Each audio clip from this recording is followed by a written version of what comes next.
Probationary IPS अफसरों को आज मूल मंत्र वीडियो कॉन्फ्रेंसिंग के जरिए संबोधन प्रधानमंत्री नरेंद्र मोदी का, और वो आज प्रोबेशनरी आईपीएस ऑफिसर्स के साथ बातचीत करेंगे, वीडियो कॉन्फ्रेंसिंग के जरिए उन्हें संबोधित करेंगे। आपने देखा होगा कि पहले नेचुरल कैलेमिटीज होती थी, बहुत बाढ़ आ गई, भूकंप आ गया, कोई बहुत बड़ा एक्सीडेंट हो गया, साइक्लोन आ गया, तो आमतौर पर फौज के लोग वहां पहुंचते थे और लोगों को भी लगता था भाई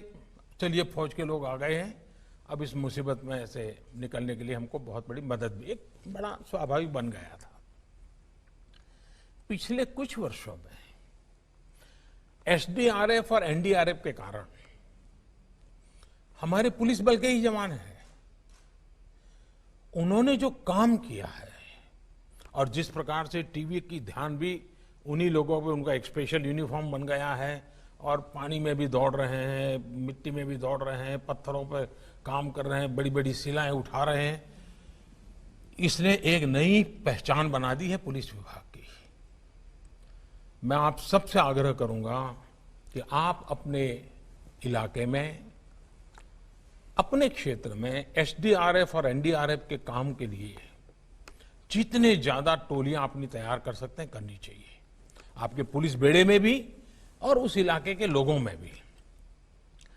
अगर आप नेचुरल कैलेमिटीज में जनता की मदद करने में पुलिस बल की, क्योंकि ड्यूटी तो आपकी आई जाती है, लेकिन ये अगर महारत है तो बड़ी आसानी से इस ड्यूटी को आप संभाल सकते हैं और इन दिनों इसकी रिक्वायरमेंट बढ़ती चली जा रही है। और थ्रू एनडीआरएफ,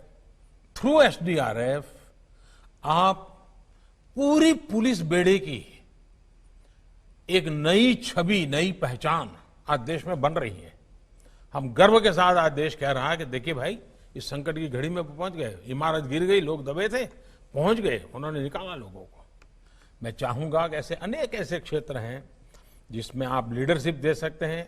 आपने देखा होगा ट्रेनिंग का बहुत बड़ा महत्व होता है, हम ट्रेनिंग को कभी कम मत आगे। ज्यादातर हमारे देश में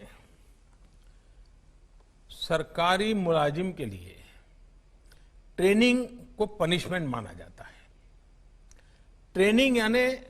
कोई निकम्मा अफसर होगा तो उसको ट्रेनिंग के काम में लगाया होगा, ऐसी इंप्रेशन बन जाती है। हमने ट्रेनिंग को इतना नीचे कर दिया है, वो हमारी सारी गुड गवर्नेंस की समस्याओं की जड़ में है